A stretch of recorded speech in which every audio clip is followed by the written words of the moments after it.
in the middle of a study about faith from Hebrews chapter 11, the faith chapter, where it says 24 times that we need to have faith. Emunah in Hebrew, pistis in the Greek. Let's pick it up in verse 11. Hebrews 11:11.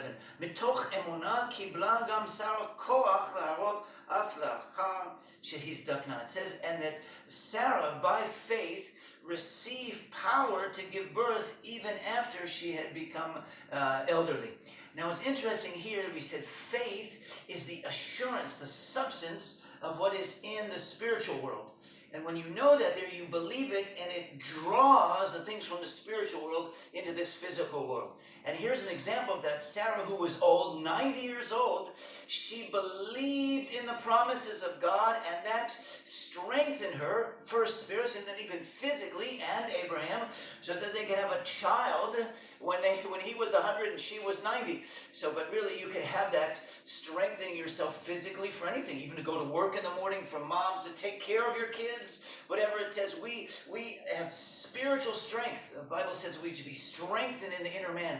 So, but the more you know that it's there, it's easier for that to come across. If you have more faith, it just flows in on the inside of you a little easier, and we can go forward. Now it says this in verse 13. בעודם מחזיקים באמונה, מתו כל אלה בלי שהשיגו את דברים המובטחים, אולם ראו אותם מרחוק וקידמו אותם בברכה. It said, and while they were holding on to their faith, they died without having to receive those things that were promised, although they saw them from a distance and received them in with a blessing. And I want to add to that also, jump all the way up in verse 39. אף כי באמונתם העידו עליהם לא ראו בקיום ההבטחות. And it says this, let's translate both of those. It says that not only did they receive that received it without actually having the fulfillment of it, and then the last verse it says that they saw the coming of the promises without actually receiving it. Now this is a little different angle on faith that I want to make sure that you get. The substance, our assurance of the things in the spiritual realm and the promises of God, that's what causes them to come to pass in our lives.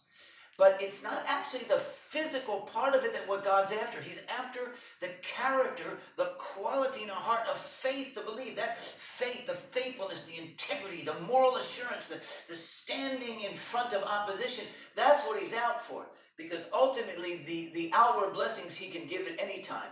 And so for God, what's important is that you believe in it. And so for a lot of the people, the great patriarchs of faith, they believed in things to come, and they didn't actually experience them in their lives. But for us, it doesn't make any difference because we get them all sooner or later. We were healed 2,000 years ago. We can have the full fulfillment of it now, which is best. But even if we don't, you're going to get a resurrection body soon. Whatever happens, we'll have prosperity, we'll have blessings, we'll have every good thing in the whole world. We got a perfect world coming to us. But that's easy for God because he's all powerful. But what God's after is the character quality of faith and integrity and love. And if we receive that now, then we've got it already. For God, that's more important. When you've got it in your heart, you've got it forever. It's not the outward things. And we are happy already. We receive it. We've got it. I'm healed.